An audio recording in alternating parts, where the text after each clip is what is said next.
হ্যাঁ, আমরা তো এমন ওয়াদা মহান রব্বে করিম আল্লাহ জাল্লা শানুর সাথে করিয়া আসিয়াছি।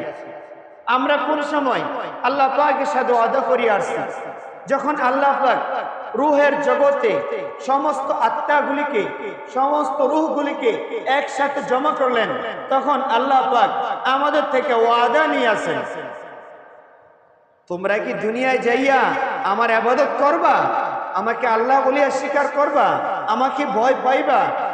আমরা সবাই এক বাক্যে বলিয়াছিলাম, ক্বালু বালা, অবশ্যই অবশ্যই দুনিয়ায় যাইয়া আমরা আপনার সাথে নাফরমানি করব না, আপনার সাথে যে ওয়াদা করলাম এই ওয়াদা ভঙ্গ করব না, আপনার হুকুম আপনার বিধান আমরা মানিয়া চলবো। আমরা ঠিকই ওয়াদা করিয়া আসছি, কিন্তু দুনিয়ার জমিনে আইসা আল্লাহ পাকের দেওয়া সুস্থতা পাইয়া, আল্লাহ পাকের দেওয়া হায়াত পাইয়া, আল্লাহ পাকের দেওয়া জমিন পাইয়া, আল্লাহ পাকের দেওয়া নাজ নেয়ামত পাইয়া আমরা আল্লাহ পাকের ওয়াদাটা ভুলিয়ে গেছি।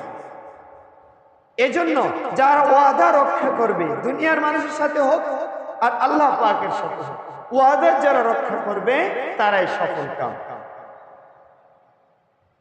والذين هم لأماناتهم وعهدهم راعون والذين هم لصلاتهم حافظون।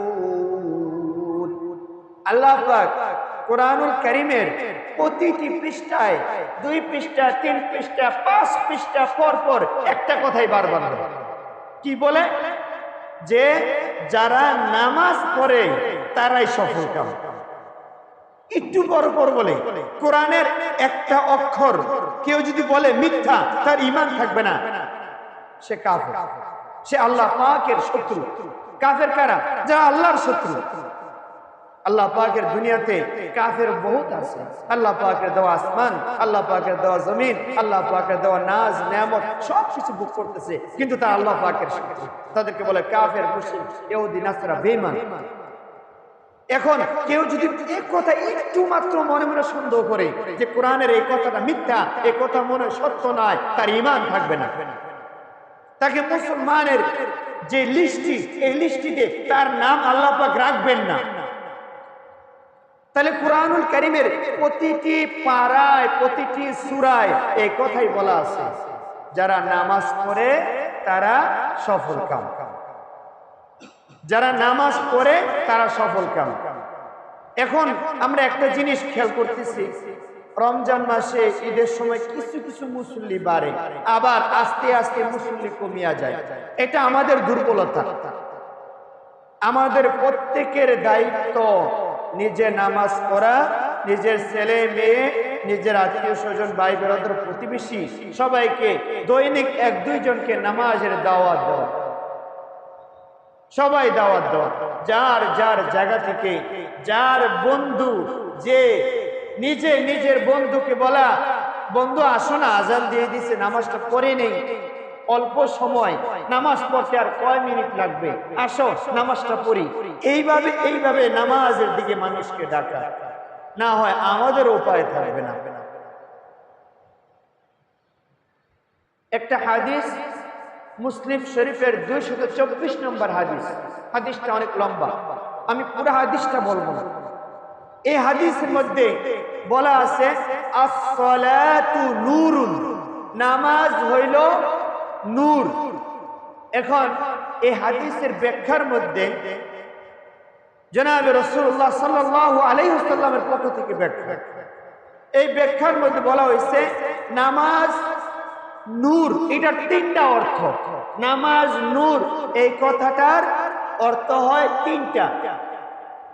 নামাজ নূর এই কথা দ্বারা এটা বোঝানো হইতেছে যে যারা নামাজ পড়ে আল্লাহ পাক তাদের দ্বারা খারাপ কাজ করান না। একজন মানুষ নামাজ পড়ে চুরি করে, আল্লাহ পাক কোনো একদিন এই নামাজের কারণে তাকে চুরি থেকে ফিরাইয়া নিয়ে আসবেন। একজন মানুষ নামাজ পড়ে খারাপ কাজ করে, একদিন নামাজ পড়তে পড়তে তার নামাজ তাকে খারাপ কাজ থেকে ফিরিয়ে নিয়ে আসবে। এটা হলো নামাজের এক অর্থ। নামাজ তানহা আনিল ফাহশাই ওয়াল মুনকার। তানহা বিরত রাখে, আনিল ফাহশাই খায়সাত, নফসানি খায়সাত, নিজের নফসানি খায়সাত থেকে নিজে বাঁচিয়া থাকে। নফসানি খায়সাত কি? প্রবৃত্তির চাহিদা অনুযায়ী নিজের যে চলা, নিজের মন যা চায় ওইভাবে চলা, এটা নামাজি বান্দারা চলতে পারে না। কারণ তাদের নামাজ তাদেরকে খারাপ কাজ থেকে বিরত রাখবে। এটা হলো নামাজের এক অর্থ। নামাজের 2 নম্বর অর্থ কি? নামাজের 2 নম্বর অর্থ হইতেছে, যারা নামাজ পড়ে আল্লাহ পাক কুদরতি ভাবে নামাজি বান্দাদের মধ্যে, তাদের চেহারার মধ্যে, তাদের চাল চলনের মধ্যে আল্লাহ পাক নূর পয়দা করিয়া দেয়। নামাজের 2 নম্বর অর্থ। নামাজের 3 নম্বর অর্থ, যারা নামাজ পড়ে, নামাজ তাদের জন্য নূর। কিভাবে? যখন অন্ধকার কবরের মধ্যে যাবে, এই নামাজ তার কবরটাকে নূরে নূরান্বিত করিয়া দিবে। নামাজের 3টা অর্থ বললাম। এই নামাজ যারা সময় মতো আদায় করে তারাই সফল কাম।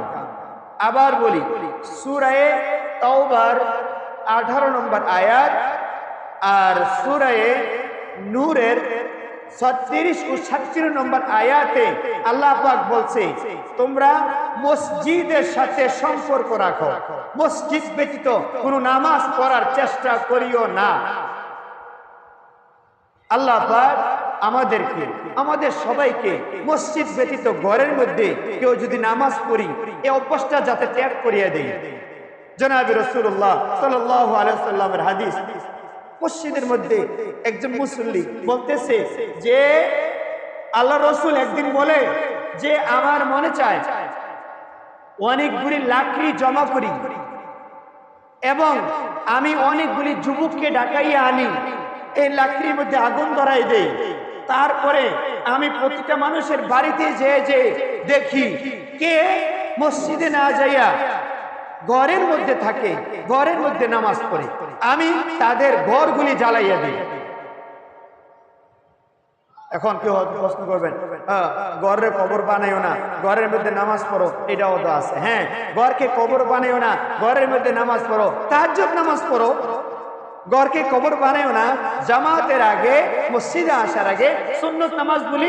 নবী যেমন ভাবে ঘরে পড়ে আসছে, আমরা ঠিক এমন ভাবে জোহর নামাজের আগে 4 রাকাত সুন্নত আছে, 4 রাকাত সুন্নত ঘরে পড়ে আসলাম। ফজর নামাজের আগে 2 রাকাত সুন্নত আছে, ঘরে পড়ে আসলাম। জুমার নামাজের আগে সুন্নত আছে, ঘরে পড়ে আসলাম। আসর আগে সুন্নত আছে, ঘরে পড়ে আসলাম। আবার জামাতের নামাজ পড়িয়া বাড়িতে যাই আবার সুন্নত নামাজ পড়লাম।